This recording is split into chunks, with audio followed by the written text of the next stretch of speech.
BFM Business et Tech Co présente De quoi je me mêle, François Sorel.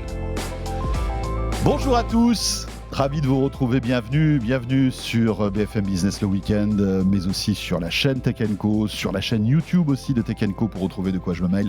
Bienvenue à vous qui nous regardez en vidéo ou qui nous écoutez en podcast. Je suis ravi de vous retrouver, 1 heure de tech comme chaque week-end. Avec tout à l'heure, tiens, puisqu'on se rapproche des fêtes de fin d'année, d'un grand événement sportif, comment choisir sa télé en cette fin d'année 2022 ? Voilà, quelles sont les questions qu'il faut se poser ? 4K, 8K, voilà, quelles sont les dernières nouveautés, quel est l'OS qu'il faut avoir sur sa télé aussi pour avoir toutes les fonctionnalités connectées. On en parlera tout à l'heure avec Lionel Costa, qui est le responsable du développement du Labo Fnac. Autant vous dire qu'au Labo Fnac, ils en testent quelques-unes des télés, donc on aura sans doute les réponses à nos questions. Hashtag DQGMM pour nous suivre. Merci d'être là et bienvenue, c'est parti.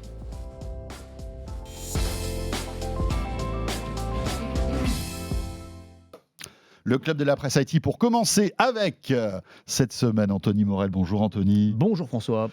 Vous le savez, le chroniqueur Star Tech de BFM Business, qu'on peut retrouver aussi sur RMC avec Estelle Denis. C'est de mieux en mieux chaque semaine la présentation, je trouve. Je sais pas, j'essaie à Noël, je sais pas ce que ça va être, mais... Le patron du groupe. Voilà, exactement. Non, mais je prends du galon chaque semaine, c'est pas mal. Bon, cela dit, je ne manque à moitié. T'es très gentil, t'es très gentil avec moi. Et en face de toi, ton principal interlocuteur de la tech, mais bien sûr, c'est Raphaël Grabli, rédacteur en chef de l'univers Tech Co, bien évidemment. Merci d'être là, Raphaël. Un plaisir que de vous retrouver pour commenter l'actu tech de cette semaine. On va prendre une demi-heure pour revenir sur Apple qui, selon certaines rumeurs, pourrait réfléchir à un iPad pliant. Et oui, étonnant, on va en parler dans un instant. On évoquera aussi le gros gadin de l'HoloLens de Microsoft auprès de l'armée américaine. Mais pour débuter, c'est Netflix. Netflix qui fait vraiment l'actu cette semaine avec toute une petite ribambelle de news qui nous paraissait intéressant de décrypter. Anthony, commençons peut-être par l'une des plus importantes et l'une des plus récentes. C'est la santé financière de Netflix et on va dire le nombre d'abonnés. On sait que l'année 2022 avait très très mal commencé pour Netflix. C'est un peu tangent. Visiblement, elle se termine beaucoup mieux. Ben oui, c'est ça, c'est un twist, comme on dit dans les épisodes, dans les séries Netflix, c'est ça. C'était un rebondissement un peu inattendu parce qu'effectivement, on était parti sur une année un peu désastreuse. Alors, ils avaient perdu des abonnés, vous vous souvenez, c'était ça le truc, il n'y avait pas beaucoup d'abonnés en moins, mais quand on parle de Netflix, c'est une entreprise qui a connu une croissance telle ces dernières années que ce coup d'arrêt, là, tout à coup, on se disait, mais qu'est-ce qui se passe ? C'était la première fois de leur histoire.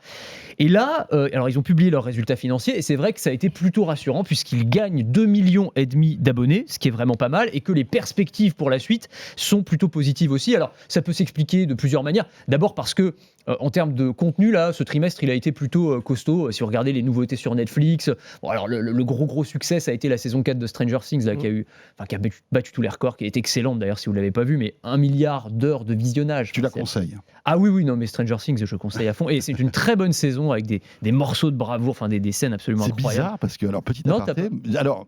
J'ai envie de regarder Stranger Things, mais il y a tellement de trucs qui arrivent par ailleurs que c'est pas ma priorité. Et c'est peut-être une erreur, il faudrait que je m'y plonge. Tu regardes un petit peu Stranger Things ? Alors non, moi j'arrive pas, en fait, les séries, je les termine jamais. Ah mais c'est toutes les séries, c'est vrai ? Ouais, toutes les séries, j'ai du mal. J'ai terminé peut-être 3-4 séries dans ma vie, tu vois. Ah, c'est marrant, ouais. Et donc je fais que des mini-séries, genre les 6 épisodes. Ah, ouais. Donc j'avais fait Tchernobyl, alors je fais les séries Star Wars. Là je fais Les Papillons Noirs, qui est super bien. Donc voilà, moi je fais Stranger Things. C'est trop long. Ouais, mais Stranger Things, t'as le côté générationnel avec toutes les références aux années 80-90, c'est vraiment le côté Madeleine de Proust, enfin bref. Mais en tout cas, énorme succès planétaire évidemment, et puis il y a eu plein d'autres séries, et donc c'est ce qui explique évidemment le succès de Netflix et le retour des abonnés. Bon, donc 2 400 000 abonnés supplémentaires, ça c'est la première bonne nouvelle. Reed Hastings doit se dire tout va bien. Bon, après, est-ce que ça va durer ? C'est pas sûr, parce que parallèlement à ça, la concurrence dans le monde de la SVOD se densifie avec Paramount+, qui va arriver en France, Universal aussi qui va lancer son offre de SVOD, et puis c'est pas terminé, il y en a d'autres qui vont arriver. L'autre actu qui est un petit peu plus ancienne, mais qui est très intéressante, c'est la nouvelle offre de Netflix avec 3 € de moins, mais la pub qui arrive. C'est ça. Alors ça, on en parlait depuis un moment, hein, effectivement, de cette offre avec publicité. Donc on a eu tous les détails qui ont été donnés. Je les rappelle pour ceux qui ne les connaîtraient pas. Donc c'est une offre alternative qui vient s'ajouter aux offres déjà existantes sur le marché. Et cette offre, c'est 6 € par mois. Donc effectivement 3 € de moins que l'offre la moins chère aujourd'hui. Mais en contrepartie, eh bien, on va être soumis à de la publicité. Alors, ils ont donné les timings. Ils disent pour chaque heure de visionnage de série, on aura entre 4 et 5 minutes de pub qui s'intégreront avant et pendant la série. Alors, c'est le retour à la télé, enfin, paradoxalement. Bah, ouais, c'est ouais, vraiment c'est ça le ça. truc. C'est que C'est rigolo. bah oui, parce que Netflix s'est un peu monté le modèle Netflix en opposition avec la télé et la publicité, alors encore plus aux États-Unis, parce que tous ceux qui sont allés aux États-Unis savent que la pub, mais alors c'est insensé, quoi, la quantité de pub quand on regarde un programme. Donc forcément, Netflix avait un avantage concurrentiel absolument dingue. Et là, bah, on revient à de la pub. Alors il y en aura moins qu'à la télé, mais quand même un petit peu de publicité. Et alors, c'est pas la seule contrepartie. Non. Il y a plusieurs choses qui changent. Il y a d'abord la qualité vidéo, donc ce sera du 720p en HD. Ça, c'est mieux. Voilà. Ça, c'est mieux, puisque rappelons que l'offre, on va dire, plus bas de gamme de Netflix proposait du 480p. Hein. On n'avait pas droit à la HD. Donc là, c'est un et upgrade. même l'offre à 8,99 qui était en 480p passe en 720p. Ça, c'est plutôt Donc cool. ça, c'est plutôt pas mal. Autre restriction, c'est que le téléchargement des programmes hors ligne ne fonctionne pas. Ça, c'était quand même pas mal quand tu prenais le train ou quand tu étais dans des endroits où tu pouvais pas forcément avoir toute la connexion que tu voulais. Ça, tu n'y auras pas accès. Et puis la dernière restriction, c'est quoi ? C'est oui, le fait qu'il y aura en fait une partie du catalogue. Alors, Netflix dit que ce sera une toute petite partie du catalogue qui sera indisponible, donc certaines séries et certains films. Donc forcément, en gros, c'est une offre en mode dégradé. Bah oui, on paye un petit peu moins cher, donc on a un petit peu moins, ce qui semble logique. Raphaël. Bah, après, moi, j'avais retenu qu'ils avaient dit, quand même, il y a quelques mois, oui, mais on va mettre de la pub, mais on fera les choses intelligemment. Ce ne sera pas de la pub comme ce qu'on voit. Bon, au final, c'est de la pub. Bah, en même temps, il n'y a pas 50 000 solutions. Bah moi, je m'attendais à ce qu'ils intègrent, tu sais, dans les séries avec de l'intelligence artificielle mais et tout, mais non. Au final, c'est de la pub comme à la télé, et puis c'est réglé. Accord avec Microsoft, d'ailleurs, sur ce sujet. Oui, hein, sur la gestion. Mais en fait, ce qui se passe, c'est-à-dire qu'ils ont perdu des abonnés. Je pense qu'en interne, ça a été un traumatisme.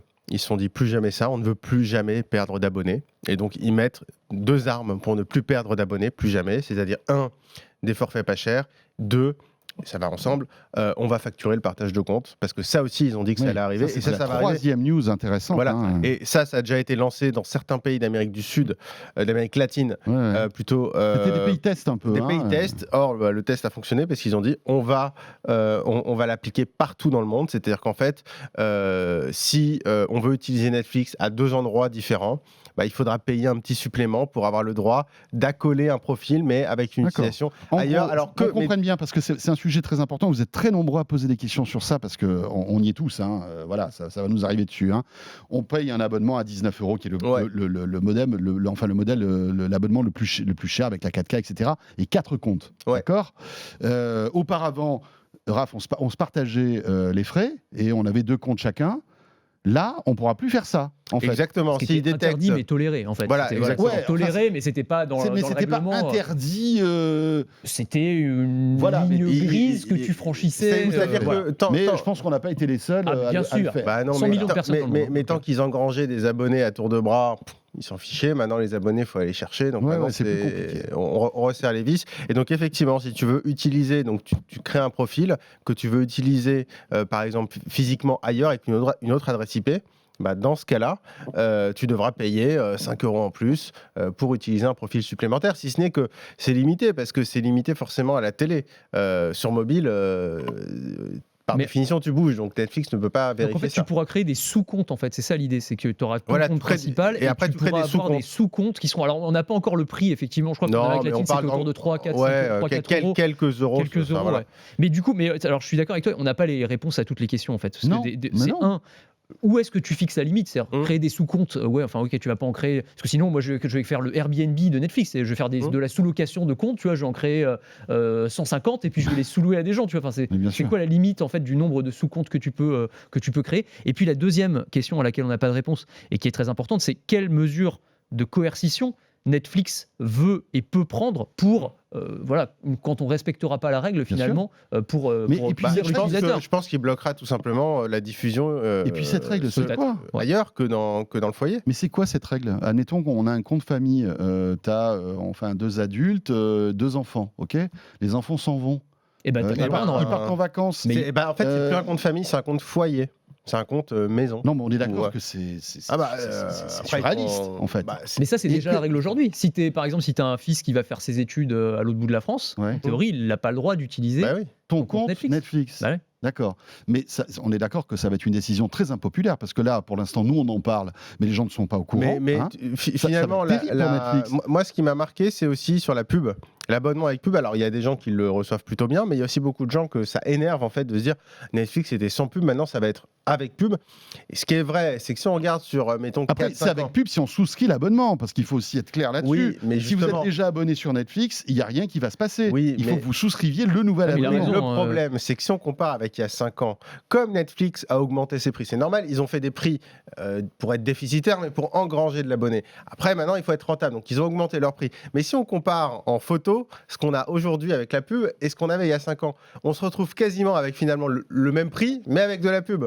Si on regarde la transformation à long terme, Ouais. finalement, on s'est transformé d'un compte à 6. Alors, je sais plus combien c'était le compte le moins cher quand ils sont arrivés en France. C'était pas 8 euros, 7 ou 8 Ouais, euros. mais en gros, on se retrouve avec un prix qui est quasiment comparable, mais qui est avec Ouais. pub. Donc, du coup, forcément, c'est assez impopulaire. Et puis, ce que tu disais tout à l'heure, face à l'arrivée mais monumentale de 50 000 services, Oui, ça va être dur, franchement, là, en franchement. plus, là, on voit de la pub pour Lionsgate+, il y a Universal+, il y a Paramount+, ça va être... Non, ça va être mais- compliqué. non, mais il va y Et- avoir, une concentration. Il y en a beaucoup qui vont Mais bien disparaître. sûr, bien Je sûr. pense pas que Netflix et Disney, par exemple, sont en risque. Mais c'est vrai que moi, je comprends pas l'idée de lancer encore des services de streaming. Ou alors, le point de rentabilité est vraiment bas. Ouais. Parce qu'ils Oui, ont déjà leur surtout- catalogue. Surtout que là, on est à un moment quand même avec les restrictions budgétaires, l'inflation, où les gens sont plutôt à regarder comment ils vont pouvoir Ouais. concentrer Bah les, oui. les Et services. réduire la Et réduire voilure. la voilure. Ils ont déjà 2-3 services d'abonnement. Ils vont dire peut-être que je vais en prendre que 2 ou 1. Donc là, l'idée d'avoir des dizaines de C'est-à-dire services qu'en qui fait, sortent, ça n'a pas de ceux sens. qui se lancent, c'est ceux qui ont un catalogue de films. Oui, voilà. Mais oui. le problème, Mais c'est tu vas que... pas payer un abonnement Mais non, 10 euros par mois pour, exactement, enfin, pour Disney, ce ça qui- se comprend, mais Ouais, mais mais parce que parce ce que qui t'as te une pousse à offre t'abonner, massive. c'est d'avoir des nouveaux contenus. Ouais. Mais ils vont pas créer 50 000 séries, ça coûte bien trop cher. Mais le paradoxe dans cette histoire-là, c'est que regardez, bon, typiquement, moi, je vous raconte ma vie, j'ai un compte à 19 € premium, voilà, 4K, on est plusieurs à en profiter. C'est ce qui est un peu normal, enfin, la famille en profite, ok ? Demain, on me dit, bah voilà, il n'y a plus que toi, François, qui peut en profiter, ce compte-là 19. Mais je vais rétrograder mon abonnement. Je vais plus rester à 19. Je vais prendre l'abonnement qui est un peu moins cher. Ouais, bah oui. Donc, c'est... Oui, mais parce que c'était des gens qui ne sont pas physiquement chez toi. Oui, mais... Ah oui. Enfin, Ouais, mais Netflix, ils vont gagner un abonné puisque l'autre. Enfin, Mais ils c'est espèrent- même pas sûr. C'est même pas sûr parce qu'il y a plein de gens qui vont se dire, je pense que si, parce que en fait, l'idée, c'est surtout de toucher une tranche de population qui aujourd'hui n'a pas Netflix. Et là, le but avec l'offre publicitaire notamment, c'est de dire voilà, là, pour 6 €, vous allez pouvoir avoir une offre un petit peu dégradée, mais vous aurez quand même Netflix. Mais d'ailleurs, Après, pour moi, la question, c'est quand même celle de la valeur ajoutée par rapport à l'offre à 9 €. Parce qu'en gros, tu te dis, pour 3 € de différence, finalement, est-ce que ça vaut vraiment le ça coup vaut vraiment le coup parce Tu vois que voilà, tu perds le téléchargement, Bah ouais. tu perds T'as la pub, enfin, voilà, t'as la juste, pub, etc. Franchement, bon. mais je trouve qu'ils font presque les choses un peu à l'envers parce qu'en fait, c'est plutôt on va vous facturer le partage de compte, mais en contrepartie, on va vous offrir un abonnement moins cher avec de la publicité, ou alors on va vous facturer. Mais je trouve que c'est presque un peu à l'envers. Ils lancent d'abord l'abonnement de, entre guillemets, un peu de, pas de secours, mais l'abonnement secondaire avant de facturer le partage de compte. Donc je me demande s'ils n'auraient pas dû faire l'inverse. Ouais, genre la mauvaise nouvelle puis la bonne nouvelle. Exact, C'est ça. ouais. La carotte puis le bâton. Bah, oui, Mais mais ça- le bâton plus la carotte. Puis plutôt. le bâton puis la carotte. Ça va être intéressant de voir comment Netflix entreprend ce virage, parce que c'est un virage qui est très sensible quand même, hein. Il y a plein de gens qui sont abonnés à Netflix parce qu'ils savent qu'ils peuvent partager ces comptes-là.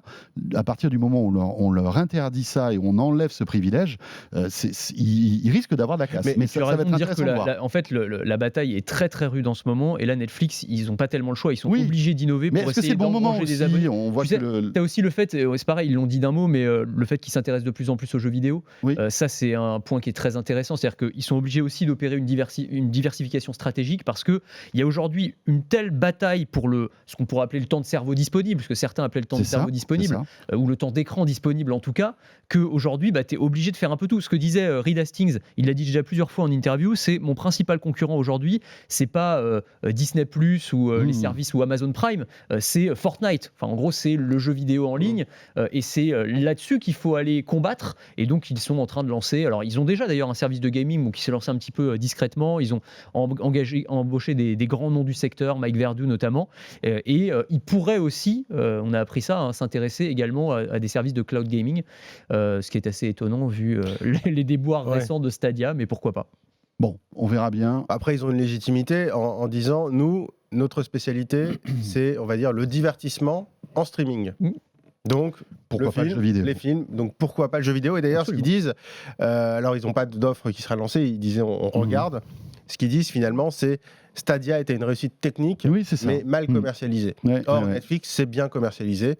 Donc pourquoi pas d'ailleurs un rapprochement. Et puis c'est vrai que l'avantage de Netflix par rapport à Google, c'est qu'ils sont vraiment, ils connaissent, enfin ils ont un parc d'abonnés monstrueux, ils vont pouvoir leur proposer des essais gratuits au cloud gaming, etc. C'est peut-être plus compliqué pour Google qui finalement est un service immense, mais enfin voilà peut-être moins, qui pouvait moins attraper des abonnés en quelque sorte.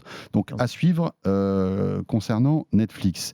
Dans l'actualité, alors il y a plein de choses. Juste un mot sur Apple qui a annoncé j'allais dire en catimini, mais vraiment, voilà, comme ça, il y a 2-3 communiqués presse qui sont passés avec de nouveaux iPads. Qu'est-ce qu'il y avait eu d'autre ? Il y a eu un autre truc. Il y a une nouvelle Apple TV. Nouvelle Apple TV. Il y a un nouvel iPad Pro. Voilà, c'est ça. Le M2, donc c'est quasiment le même, mais on passe du M1 au M2. Alors, le nouvel iPad, moi, je trouve que c'est le plus intéressant. Le prix est moins intéressant. Alors, le prix, je crois qu'il prend 200 € par rapport au précédent. J'ai plus en fait, il garde le précédent en gamme, qui prend lui 50 €. Il passe de 389 à 449, si je dis pas de bêtises. Et du coup, le nouvel iPad doit être à peu près 500-600, je pense, quelque chose comme ça. J'ai plus le prix exact en tête. Bref, il reprend. En fait, c'est un iPad Air. C'est un nouvel iPad Air qui ressemble énormément. Mais surtout, parce que du coup, l'ancien iPad, on peut supposer qu'il est plus ou moins en sursis, il le garde, mais c'est l'USB-C. C'est-à-dire que là, l'iPad, le premier iPad, maintenant, est en USB-C. Et pour moi, cet iPad, c'est le début de la fin du Lightning, surtout. Et notamment, on parlait de l'Apple TV. Bon, l'Apple TV, c'est juste un nouveau processeur, etc. Mais c'est bête. Mais la télécommande de l'Apple TV, elle passe en USB-C aussi. Donc, c'est un signe. Ça y est, non, mais tu vois, la télécommande, s'il y a un truc qui peut supporter le Lightning, c'est la télécommande de l'Apple TV. Et donc, finalement... d'ailleurs, au passage, sa télécommande, il faudra la recharger. On ne pourra plus la recharger avec le câble de l'iPhone, ce qui est quand même un peu... c'est quand même ce qu'on faisait tous. C'est vrai. Enfin, tous ceux qui ont une Apple TV. Mais tu vois, ça montre à quel point, finalement... Bon, il n'y a plus que l'iPhone, quoi. Le Lightning, c'est terminé. L'année prochaine, il y a 99% de chances pour que le prochain iPhone soit... Oui, de toute façon, ils seront obligés par l'Union européenne en 2024, donc ils vont le faire. Donc pour moi, c'est l'iPad, c'est le début de l'adieu au Lightning, et je trouve ça très bien d'ailleurs, parce que franchement, ça n'a aucun sens de garder du Lightning, mis à part financier, parce qu'ils prélèvent une commission sur tous les accessoires Lightning. C'est plusieurs dizaines, voire peut-être, on n'a pas le détail, mais probablement centaines de millions de dollars chaque année. Mais voilà, c'est intéressant. C'est intéressant pour ça. Et puis Apple contraint, c'est rare. Mais c'est clair, c'est pour le coup, c'est vraiment c'est une victoire de l'Union européenne. C'est vrai qu'on critique souvent. Qui arrive un peu tard. Ça arrive tard. Ça arrive très tard. Honnêtement, peut-être que c'était dans les plans d'Apple depuis des années et que finalement, ça à mon avis, rigoler. Voilà, moi je pense qu'ils prévoient de le faire quand même. Je sais pas. Alors là, l'USB-C sur l'iPad, ils l'ont commencé il y a quelques années, tu vois. Mais il y avait déjà l'Union européenne, ça fait depuis 2009 que le projet est en cours. Ouais, mais ça s'est vraiment réactivé il y a 2 ans. Oui, 2009, ils ont commencé à y réfléchir. C'était pour ça que t'avais, tu sais, t'avais 13 ans pour statuer sur un truc. C'est ça. T'avais un chargeur différent pour chaque marque à l'époque, donc ça avait beaucoup de sens parce que t'avais le chargeur Motorola, le chargeur Nokia, le chargeur Ericsson, etc. Là, à la limite, t'avais plus que USB-C et puis Lightning. Donc, mais ouais, ça a pris du temps. Heureusement qu'ils ont pas statué sur la télé 3D parce que franchement, ils auraient lancé la décision était un peu sur les télés incurvées, là, ils auraient commencé à statuer. Voilà. Et je pense que la décision va arriver en 2026 à peu près. On sera parfait. C'est vrai qu'ils sont un peu à la bourre. Enfin bon, au moins on s'est régulé en Europe, c'est déjà bien. On est pour ça. Mais quand tu vois que la tech va tellement vite, 13 ans pour prendre une décision, non, mais c'est clair, c'est insensé. Non, mais là, c'est parce que ça devrait prendre quelques mois. Mais non, mais ça va tellement vite. Et puis, c'est comme ça me fait penser aux amendes. Bon, là, petite parenthèse, mais toutes ces amendes que l'Union européenne impose aux géants de l'Internet américain. Alors déjà, ils la payent jamais. Ils font appel, ça prend en 5 ans pour avoir dans la décision de l'appel. Entre-temps, l'écosystème a totalement changé, l'univers a totalement changé, enfin bref. C'est bien pour les journalistes tech, ça fait des feuilletons à suivre. Ça fait des feuilletons à succès, ouais, c'est ça. Anthony, juste pour terminer avec Apple, cette petite rumeur concernant un projet d'iPad étonnant. Ouais, un projet d'iPad pliant, je sais jamais comment on dit. Vous dites comment officiellement, maintenant c'est pliable. C'est un combat perdu pliant. Avec un écran flexible en tout cas, voilà, et qu'on pourrait plier comme les smartphones Samsung et autres. Alors effectivement, à prendre avec des pincettes parce qu'en fait, ce sont ça vient d'analystes en fait. C'est des rumeurs qui viennent d'analystes de CCS Insight qui estiment qu'Apple, avant de se frotter à l'iPhone pliable, parce qu'il y a beaucoup de rumeurs autour de ça, eh bien, il pourrait s'entraîner d'une certaine manière avec l'iPad, qui serait un produit moins risqué pour se lancer sur ce marché, pour 2 raisons. Et c'est vrai que l'argumentaire est intéressant. D'abord, parce que un iPhone, ce serait assez risqué pour Apple, qui n'a pas une galaxie de produits comme Samsung, par exemple. Donc, s'il se plante sur l'iPhone pliant, globalement, c'est un énorme échec industriel et une catastrophe industrielle, alors que Samsung, s'ils se plantent, ils ont des dizaines d'autres modèles, c'est pas très grave. La galaxie de produits, oui, pas mal. J'y ai pensé après l'avoir dit, mais je me suis dit, moi je l'ai attrapé au vol. Mais joli. Non, mais voilà. Et le deuxième point, c'est que effectivement, les smartphones à écran flexible, ça coûte très cher. Les iPhones, ça coûte très cher. Donc un iPhone avec un écran flexible, ça coûterait très très très cher. Donc les estimations, c'est autour de $2500. Est-ce que c'est un price point auquel les gens sont prêts à se frotter ? C'est pas sûr. Et donc du coup, ce serait peut-être plus intelligent pour Apple de lancer dans un premier temps un iPad qui est une catégorie de produits, on va pas dire qui ronronne un peu chaque année. Il n'y a pas d'innovation majeure, c'est des très bons produits, mais voilà. Et donc ce serait innover sur ce segment, ça pourrait être malin. Voilà. Donc 2024, ça pourrait. 2024. Alors c'est la date qui donne. Ouais, il donne la date. Donc il sera en USB-C. Donc il sera en USB-C aussi. Non, mais moi ça m'étonne pas tant que ça, parce que finalement, par rapport à Samsung, ce qu'on voit, c'est clairement le succès, c'est le Galaxy Flip et pas le Fold. C'est-à-dire qu'en fait, ce que veulent les gens finalement, et c'est une surprise, plutôt d'ailleurs pour les industriels, c'est du pliable pour rendre un grand écran compact et non du pliable pour déployer quelque chose. Et donc finalement, on peut se dire que en se basant sur on va dire le succès du Flip, Apple se dit, on va plutôt utiliser un écran pliable pour rendre un iPad plus compact plutôt que pour ouvrir un iPhone et le transformer en iPad. Et donc je pense qu'ils se sont dit finalement, enfin je ne sais pas s'ils se sont dit ça, mais en tout cas on voit que l'intérêt du pliable pour le grand public, pour ceux qui en achètent, mais il y a quand même quelques millions qui en achètent, c'est finalement pour rendre plus compact un produit et pas pour l'étendre. Et donc peut-être qu'avec ce constat, ils se sont dit, un iPad classique, voire un iPad mini pliable, ça se range dans la poche. Ouais, ça pourrait être cool. Ça se range dans la poche. C'est vrai. Et donc finalement, ça peut peut-être être ça l'accroche. Absolument. Et puis si effectivement il le lance et que c'est un succès, là pour le coup tout le monde s'y met, quoi. Enfin, vraiment derrière tous les constructeurs. Et là ce serait le vrai point de départ pour les écrans pliables, parce que pour l'instant ça reste un marché de niche, mine de rien. Mais c'est bizarre parce que moi après ça dépend s'ils mettent un écran de l'autre côté, et là ça devient un fold. Ouais. Moi je suis moins optimiste que vous. Moi je pense qu'Apple n'est pas prêt à sortir un appareil avec un écran pliant, parce que j'ai l'impression que c'est pas au niveau technologique que Apple pourrait attendre. Quand on voit pas mal de produits pliants et je trouve qu'on n'a pas encore, enfin c'est encore un peu approximatif.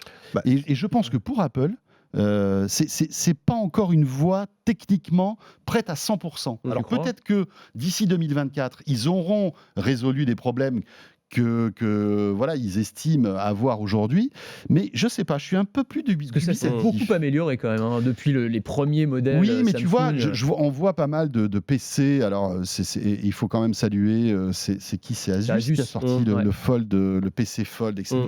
Mais c'est quand même très épais. Esthétiquement, alors c'est discutable. Moi, je trouve que ça rentre pas dans les codes de ce que pourrait faire Apple. C'est vrai. Voilà, c'est ça. Et je me dis, est-ce qu'Apple serait prêt à faire à casser un peu le design de ses produits, etc., pour avoir du pliant ? Je sais pas trop. En tout cas, mais bon. Ce qui est sûr, c'est qu'Apple, ils prennent une techno, quand elle est mature, ultra mature, bien sûr, et 2, quand elle est très largement adoptée par ailleurs. Là, la techno, elle commence à être un peu plus mature. On est quand même à la 4e génération chez Samsung, mais c'est vrai que par rapport aux chiffres d'Apple, ça reste encore quelque chose d'un peu anecdotique. Et donc, j'ai un peu le même point de vue, mais tu vois, c'est comme sur les casques VR, etc.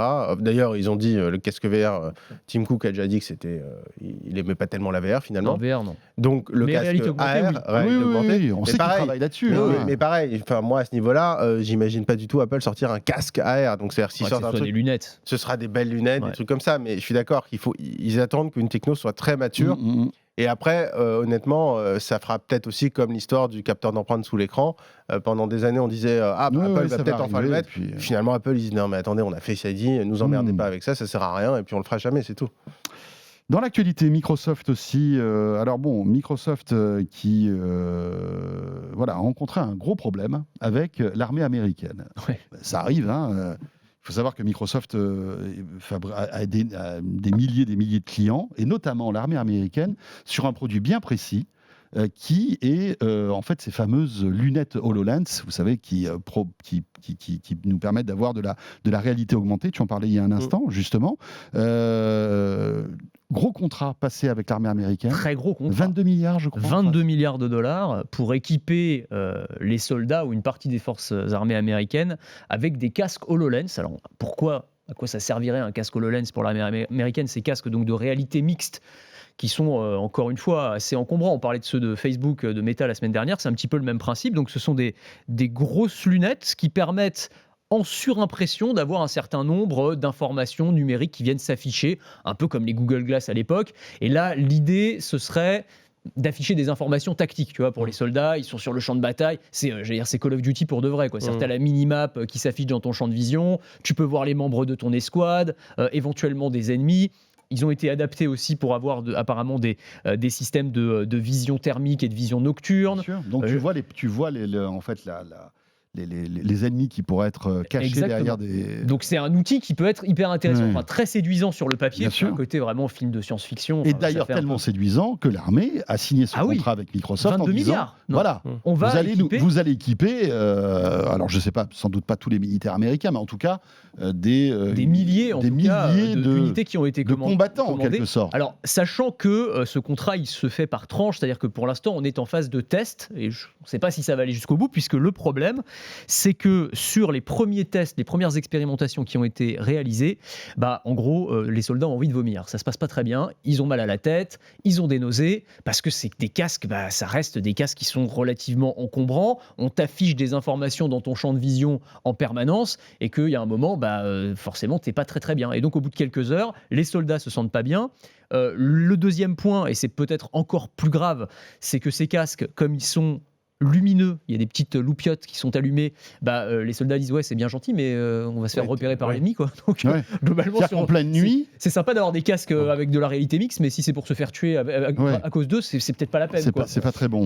Et donc sur tous les tests qui ont été réalisés là, il y a en gros la copie est totalement à revoir pour Microsoft. Alors l'armée américaine ne dit pas on abandonne, ils disent non, on va demander à Microsoft de nous présenter une version updatée et puis on va voir ce que ça peut donner. Mais bon, pour l'instant ça se passe pas très très bien. Moi ça me fait penser, il y a souvent des innovations technologiques qui sont pensées pour l'armée américaine. On pense au chien Boston Dynamics, par exemple, qui avait été financé par la DARPA au départ, où, pareil, sur le papier, ça te paraît une idée géniale parce que tu as vu tous les films, les séries de science-fiction, et tu te dis, ah ouais, un chien robot qui viendrait porter le pactage des soldats, c'est génial. Sauf qu'une fois que tu arrives sur le champ de bataille, le robot, il se décharge au bout d'une demi-heure et il s'est bien embêté parce qu'il s'arrête en plein milieu du champ de bataille. Il aime pas la boue, il fait beaucoup trop de bruit, il se fait repérer par les ennemis. Donc, encore une fois, entre le fantasme technologique et le côté opérationnel de la chose, il y a souvent un gouffre. Et la capacité magique d'adaptation de l'être humain. C'est ça qui est formidable, ce qui fait encore plus aussi la beauté de la machine que nous sommes finalement. On se rend compte à chaque fois qu'on parle de technologie et notamment de robotique, à quel point effectivement on est un chef-d'œuvre d'évolution biologique. Ouais. Bon, Raphaël. Alors, je sais pas si tu l'as testé toi, HoloLens, mais tu vois, c'est vrai qu'on a du mal à s'imaginer qu'on puisse tenir longtemps avec ça. Enfin, c'est quand même assez encombrant et c'est vrai que, puis en plus le champ de vision. Alors ça dépend des versions, mais le champ de vision n'est pas non plus immense, donc il y a des contraintes techniques en mouvement, etc. Je comprends que il y a encore du boulot. Puis ça bug pas mal en plus, quoi. Puis en plus, si ça bug, c'est pas mal. Il y a des applications géniales, moi, qui m'ont bluffé, mais ça laguait quand même pas mal et tout. Enfin, tu vois que c'est un truc work in progress. Ouais, quoi. C'était très work in progress. Donc le mec qui arrive en Afghanistan avec son truc et ça en non, dépend. c'est sûr. Disons que voilà, faut pouvoir compter dessus. Quoi. Faut pouvoir compter dessus. C'est quand même pas pour rien si les systèmes embarqués des F-35, etc., ça coûte des milliards et des milliards en logiciel. C'est que les développements, on voit Dassault Systèmes, enfin on voit ce que c'est comme type de développement. C'est pas des développements en millions d'euros. C'est pas Windows XP, quoi. Voilà. Mais Microsoft est capable de faire de belles choses. Je plaisante. Mais c'est une industrie qui est très spécifique. Et d'ailleurs, j'avais une anecdote assez marrante, c'est que ici, physiquement, pour ceux qui nous écoutent, on est en face du ministère de la Défense. Oui. Et il y a quelques mois, il y a 3-4 ans, j'étais dans un resto derrière et je me retrouve à une table à côté de hauts gradés et de Microsoft qui déjeunaient ensemble et qui parlaient d'HoloLens. Mais non. Et du coup, j'ai évidemment écouté, donc c'est marrant comme quoi ça tient à pas grand-chose. Et donc, ils discutaient aussi d'adapter HoloLens pour l'armée française. C'est dingue. Alors bon, on n'a pas eu de news depuis, ça fait 3-4 ans, donc ça a peut-être rien donné, ou alors je suis peut-être passé à côté de l'info, mais je trouvais ça marrant. C'est peut-être l'armée américaine qui a appelé l'armée française en disant, les gars, on vous déconseille d'investir pour l'instant. C'est dingue qu'ils discutent de ça dans un restaurant. C'est ce que j'ai trouvé incroyable. On parle de cybersécurité, mais là, tu vois, vraiment la base de la base, c'est quand même ça. On était dans un resto, vraiment un truc, un bistrot, quoi, le truc qui était blindé. Tout le monde mange les uns sur les autres. C'est ça, on était tous collés les uns. Alors moi, forcément, je vois des militaires avec des types de Microsoft, parce que Microsoft, en plus, physiquement, d'ailleurs, ils sont aussi à côté. Et je les entends parler d'HoloLens. Ouais, c'était drôle. Ils présentaient leur truc, c'était génial. Donc moi, j'écoutais. C'était comme quoi, tu vois, ça tient un peu de choses. T'as pas fait d'article? Non, j'ai pas fait d'article. J'ai pas assez d'infos. Mais bon, c'était marrant quand même. C'était rigolo. C'est marrant. Non, mais c'est marrant de voir aussi que, en fait, les technologies, souvent, en fait, l'armée est assez précurseur. Les technologies sont adoptées par l'armée. Bien sûr. Puis par le porno, puis par le grand public. C'est comme ça que ça se fait. Alors le GPS par le porno, évidemment. Je suis pas sûr, mais le porno HoloLens, c'est alors ça je sais pas. Parmi les premières applications des Google Glass, je me souviens à l'époque, c'était t'avais toute l'industrie du porno qui s'en était emparée. La VR aussi évidemment. Et donc quand ça en fait, ça arrive par l'armée, puis ça descend vers le grand public. Ça fonctionne bien en général, parce que comme tu disais, c'est des coûts de développement qui sont en milliards, donc c'est des technos qui sont matures, qui sont complètement prêtes. Quand c'est des technos grand public qui montent vers le militaire, c'est plus compliqué. C'est plus compliqué. Tu as raison. Merci beaucoup à tous les deux. Passionnant comme chaque semaine. Merci Anthony, merci Raphaël. Alors bon, je sais que Raphaël a acheté une télé il n'y a pas longtemps, il ne va pas en acheter une nouvelle, mais ça commence à dater. Ça commence à dater, 6 ans. 6 ans déjà. La durée du moyenne, je crois que c'est 7 ans, tu vois. Ah, attention. Anthony, t'as pas besoin d'acheter une nouvelle télé? Moi, ça fait 3-4 ans, donc non, je vais encore la garder Tu vas un petit peu la garder.